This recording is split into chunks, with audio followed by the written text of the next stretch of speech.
Bom, agora nós vamos ver o algoritmo da busca binária recursiva. Ele, de certa forma, tem similaridades com a busca iterativa. A diferença é que lá a gente tinha um loop que operava, né, em cima de uma lista e essa ia sendo estreitado, né, o pedaço da lista que estava sendo olhado. Aqui na busca recursiva, a ideia é que a gente divida a lista em sublistas e olhe cada vez mais em listas menores até encontrar o elemento. Como é que isso funciona? Bom, vamos começar com um exemplo. Esse exemplo aqui que a gente já viu antes, né, da nossa lista com 9 elementos, que vai do índice 0 ao índice 8. Aqui na busca recursiva, a primeira coisa que a gente faz é chamar a função de busca, passando a lista completa e a chave que a gente quer encontrar, que no caso aqui é 35. Ignorem nesse momento, né, o que está em vermelho, o que está em riscado, né, porque o que está sendo passado é a lista completa. Então, vai ser feita, em primeiro lugar, né, a busca da posição do meio. Então, a primeira coisa tem que ser calculado o meio. Aqui, o cálculo do meio na busca recursiva vai ser um pouco diferente da busca iterativa, porque lá a gente pegava o valor do início e do fim e somava e dividia por 2. Aqui, nossa lista sempre está diminuindo de tamanho, então, o nosso meio vai ser sempre a metade do tamanho da nossa lista. Então, se nossa lista tem tamanho 9, a metade dela é 4,5, a gente trabalha com divisão inteira, então é 4. Então, nesse caso aqui, 60 é o elemento central, certo? Porque é a posição 4 da nossa lista. Como 60 é maior do que o 35 que a gente está buscando, então, a gente vai agora fazer a chamada recursiva da busca binária, passando uma sublista agora. Então, a gente vai ignorar tudo de 60 em diante e vai criar uma nova sublista que vai do 7 ao 35. Somente o lado esquerdo ali do meio do 60. Então, essa busca na parte inicial da lista é feita através de uma chamada explícita, né, à função busca binária. Ou seja, dentro da função busca binária, eu chamo a busca binária de novo, agora com uma lista menor. Nesse caso aqui, a lista da esquerda. Quem é a lista da esquerda? Bom, ela é 7, 13, 20 e 35. Então, eu passo ela e passo 35 como chave de busca.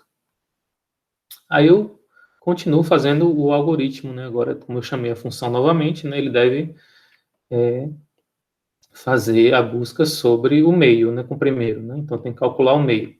Como eu disse, o meio é diferente lá da iterativa, né? A gente pega simplesmente a metade inteira, né, do tamanho da lista. Então, essa lista tem tamanho 4, é par, né? Então, a metade dele vai ser 2, então a posição 2 vai ser o 20.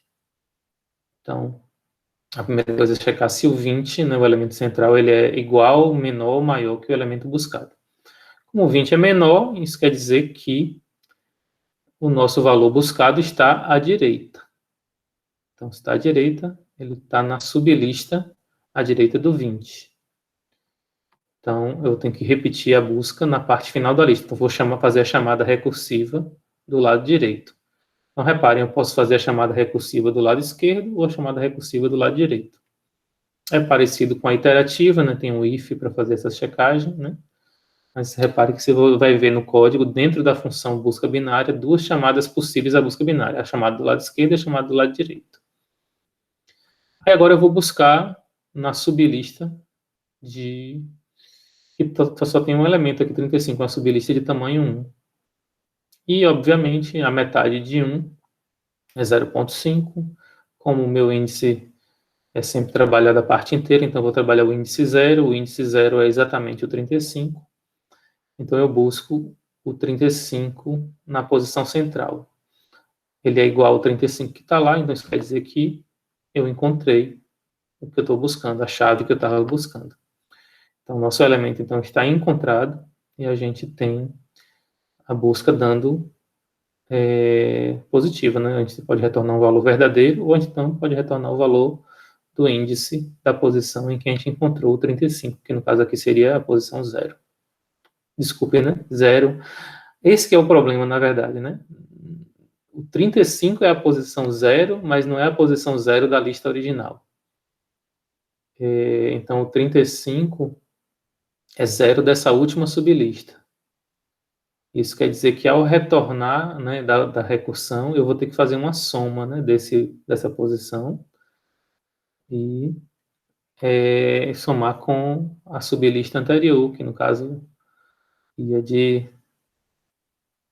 O 35 estava na posição 3 ali, né? Então ele vai somar o 0 mais o 3 e depois ele vai voltar para a primeira busca e como a primeira busca ele não fazia parte, então ele não soma com mais nada. Então finalmente vai estar na posição 3.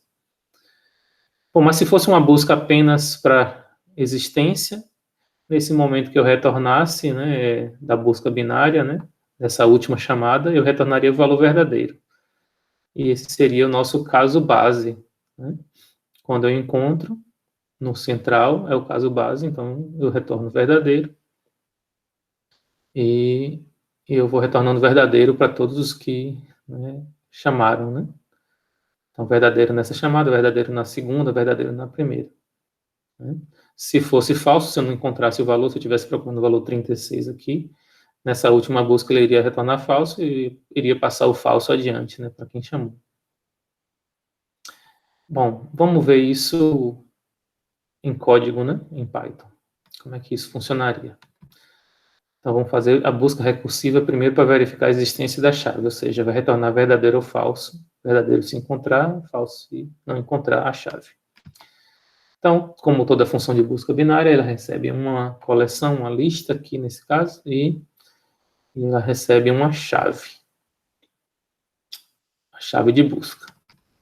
Aí eu tenho que calcular primeiro, né, o meio da lista, que é simplesmente len lista dividido por 2, divisão inteira. E aí, o que eu vou fazer, então? Eu vou checar se a chave está nessa posição central.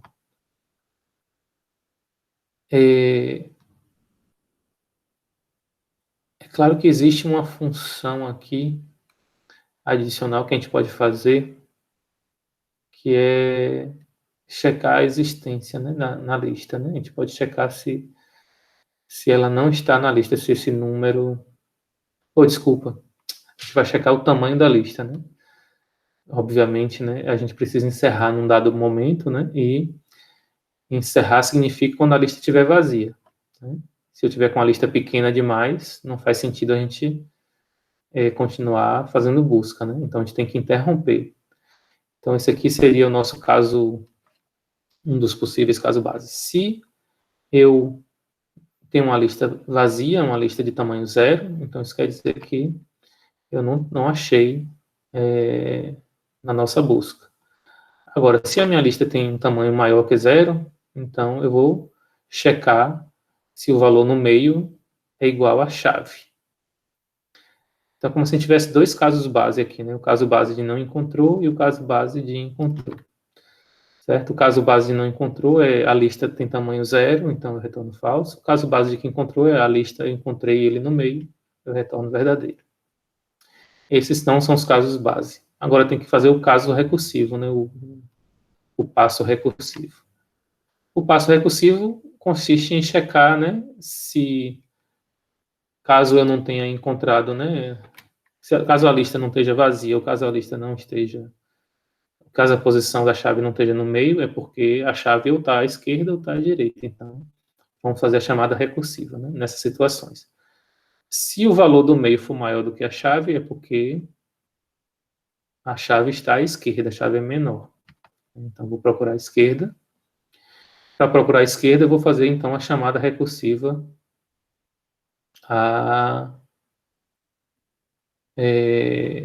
do lado esquerdo, com essa sublista. Então, quem seria essa sublista? Bom, eu vou fazer a chamada de novo, né, de busca binária, né, eu vou fazer o return busca binária, passando não mais a lista inteira, mas passando a lista que começa do início, né, da posição 0, até o meio da lista, sem incluir o meio, né, porque a gente sabe que numa range o elemento final não entra. E a chave como busca. Então, nessa hora, eu estou fazendo a minha busca por da posição inicial até meio menos 1. E, é claro, essa busca vai ser feita recursivamente, aí vai ser feita a checagem de novo, né? Caso o valor do meio seja menor do que a chave, então eu vou procurar a direita. E aí vai ser a nossa segunda chamada recursiva, agora com a sublista maior, ou desculpa, maior não, com a sublista à direita. Essa sublista à direita não deve incluir o meio, então por isso que eu estou fazendo de meio mais 1 até o final. E aí passando a chave novamente. Então, em qualquer uma dessas situações, essas buscas sempre vão retornar verdadeiro ou falso. Seja porque retornaram verdadeiro ou falso porque encontraram o caso base, seja porque estão retornando do caso base, né, para cada uma das recursões, né, que foram chamadas, né? Cada uma das chamadas da função. É possível ver isso num depurador também, então eu vou daqui a pouco passar no depurador, mas eu vou, na verdade, fazer uma alteração pequena nesse programa, porque esse programa aqui só me permite retornar verdadeiro ou falso, apenas existência. Mas se eu quiser localizar a posição da chave, eu tenho que dar algo mais, né? Eu tinha mencionado para vocês aquele exemplo.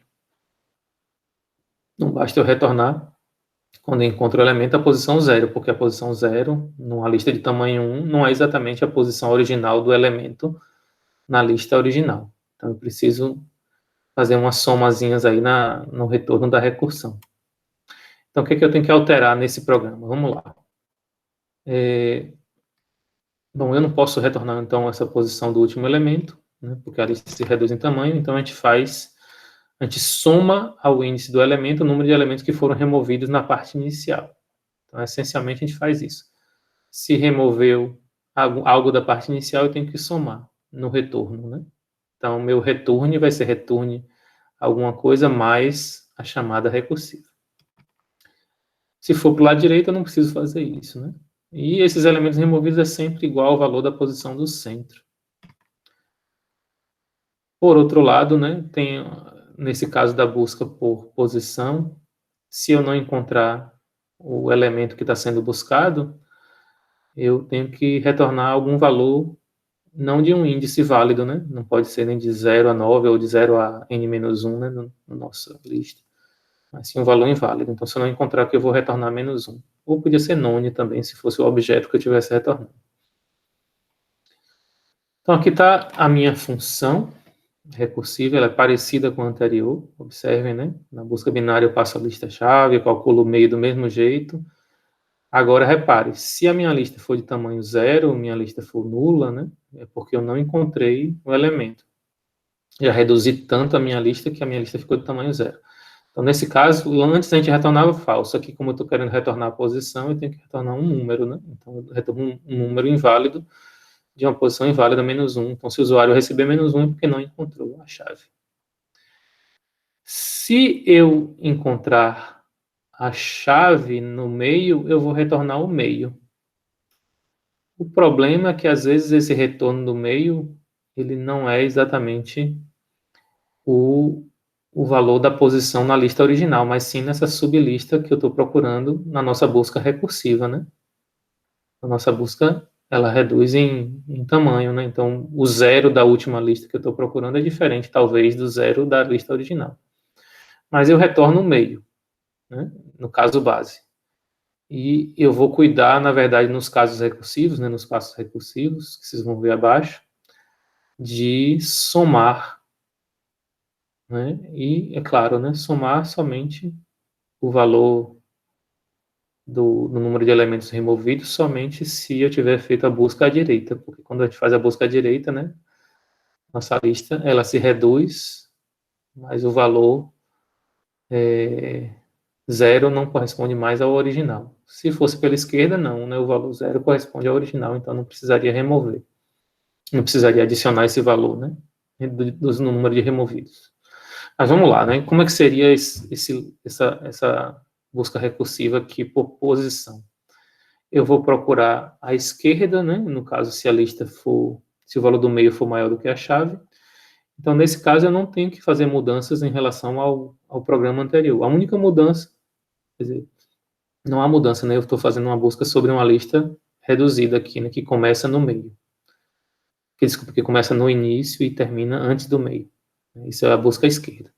Já na busca à direita, observe que está sendo feito, né? Em vez de fazer o return direto, né? Está sendo o valor da busca binária está retornando e está sendo colocado numa variável que eu estou chamando de resultado. Essa variável auxiliar vai servir para a gente, né, para a gente dizer o valor final, né, que a gente quer retornar para a recursão anterior. Então, se ao encontrar o valor, né, o valor for -1, é porque a gente não achou o elemento. Então, nessa hora, basta, né, retornar o resultado. Ou seja, se eu tiver chegado ao final e nossa lista tiver tamanho 0, né? Então, a gente supõe que a gente tem uma lista de tamanho 8, ela desceu para 4, depois para 2, depois para 1, depois para 0, e nunca achamos o elemento. Então, eu vou retornar -1, e o -1 vai ser retornado para a chamada que chamou com tamanho 1, que o -1 também vai ser retornado para a chamada que chamou com tamanho 2, para a chamada que chamou com tamanho 4, até a chamada original de tamanho 8, por exemplo. Então, quando o valor do resultado da busca for -1, é porque eu não encontrei. Então, basta eu ir retornando esses -1 em cadeia, né, um após o outro.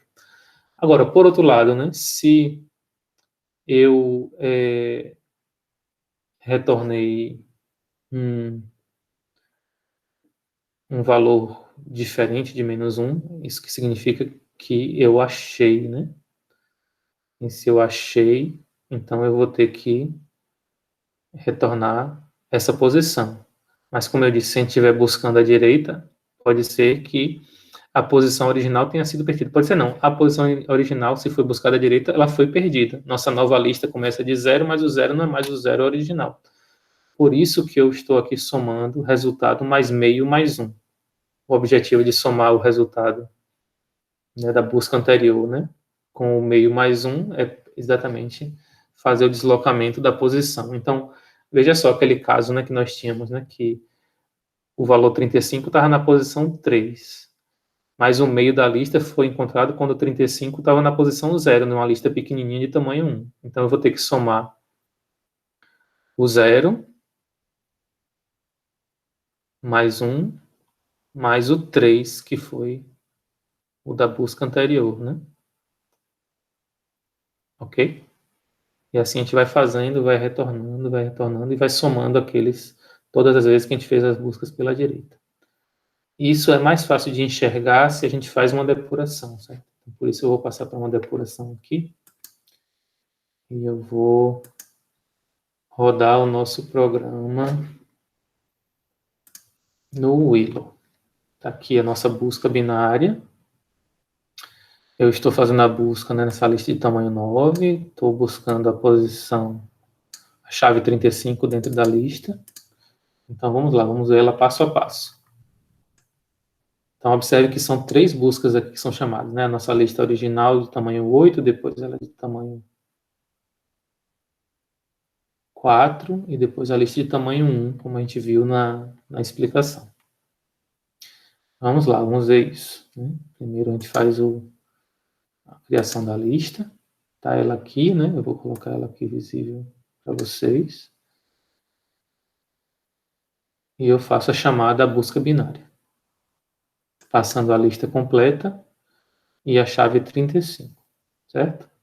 Calculo o meio, que no caso é a posição 4, onde está o 60, e faço a checagem. Observe que a primeira checagem que eu faço é se a lista é vazia. Não é vazia porque a lista ainda é a lista completa. Então, a lista não está vazia. Aí eu pergunto, o 60 é a chave? Não. O 60 é maior do que a chave? Sim. Então, se o 60 é maior que a chave, eu tenho que buscar a esquerda. Então, eu vou fazer uma busca agora com a sublista à esquerda do 60. Então, eu vou fazer a chamada busca binária passando uma lista menor. Observe que foi criada uma lista menor com uma fatia da nossa lista original. 7, 13, 20, 35, estão vendo? E a chave ainda é o 35, que está sendo buscado. Então, essa aqui é a nossa segunda lista. E a gente vai continuar, né, nossa chamada nessa segunda lista. Vou calcular o meio dela. Como ela tem tamanho 4, o meio vai ser a posição 2. Então, a posição 2 vai estar o valor 20. Bom, essa lista ainda não é vazia. E eu pergunto se o 20 é a chave. Não é. Eu pergunto se o 20 é maior do que a chave. Também não é. Então, eu vou procurar a direita. Ao procurar a direita, eu tenho que chamar com a lista do lado direito, né? Observe que o nosso meio é 20, então tem que ser de meio mais 1 até o final, que no caso é apenas o 35. Então eu vou chamar agora com 35, certo? Nessa hora que eu estou chamando com 35, eu estou chamando numa lista de tamanho unitário. O meio do 35 agora vai ser o 0, que é a divisão inteira. Essa lista ainda não é vazia. Aí eu vou checar se o valor que está no meio, que é a posição 0, é a chave. Sim, nesse caso é verdade. Então eu vou retornar a posição do meio. Quem é a posição do meio nesse momento? A variável meio tem o valor 0, como vocês estão vendo aqui. Então eu vou retornar 0. Mas repare que eu retornei 0 desta chamada aqui. Ela não é a chamada original. Então eu retorno 0, volto para a chamada anterior. Na chamada anterior a gente tinha feito a busca à direita. Se estávamos fazendo a busca à direita, então a gente estava trabalhando nessa lista de 7 a 35. E o 35 está na posição 3. Aí eu vou checar se o resultado era menos 1. Não. Por quê? Não era menos 1, porque a gente encontrou. Então eu vou fazer a soma agora de resultado mais meio mais 1. Quem era resultado? Era 0, né? Que tinha retornado na posição 0. E quem é meio mais 1? Bom, meio, nesse caso aqui, é a posição 2, onde está o 20. E o meio mais 1 é a posição 3, onde está o 35. Então, repare, a gente conseguiu recuperar a posição original. Por quê? Porque a gente fez uma busca à direita e, através desse retorno de resultado mais meio mais 1, a gente somou o valor do meio, né? Então, a gente não perdeu, né, o valor original. E a cada chamada que tenha sido feita à direita vai ser feito esse incremento. Aqui, no caso, foi apenas uma. Então, vocês estão vendo que ele já recuperou a posição original. Aí, claro, eu vou retornar o valor 3, né? Esse 3 vai ser retornado para quem chamou antes. Na chamada anterior, eu tinha feito já a minha chamada original. Então, basta eu retornar esse número, e esse número à esquerda, eu retorno a posição 3. Então, eu vou dizer que achou na posição 3.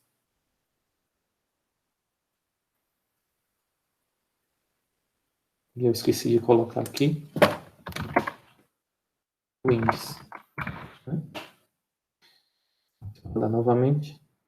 Vocês vão ver que, ao ter feito toda a busca, fiz a terceira chamada e começa a retornar. Retorna a primeira, retorna a segunda e retorna a terceira, e aí achou na posição 3. Bom, fazer esta visualização da função recursiva no depurador é bom e ajuda a entender melhor do que apenas olhando esse código como está aqui. Esse passo a passo sempre ajuda, eu sempre recomendo, né, fazer, porque ajuda a entender melhor um algoritmo que tem uma complexidade razoável. Ok? Só para encerrar essa aula, eu queria fazer uma análise aqui de pior caso de comparação da busca sequencial com a busca binária.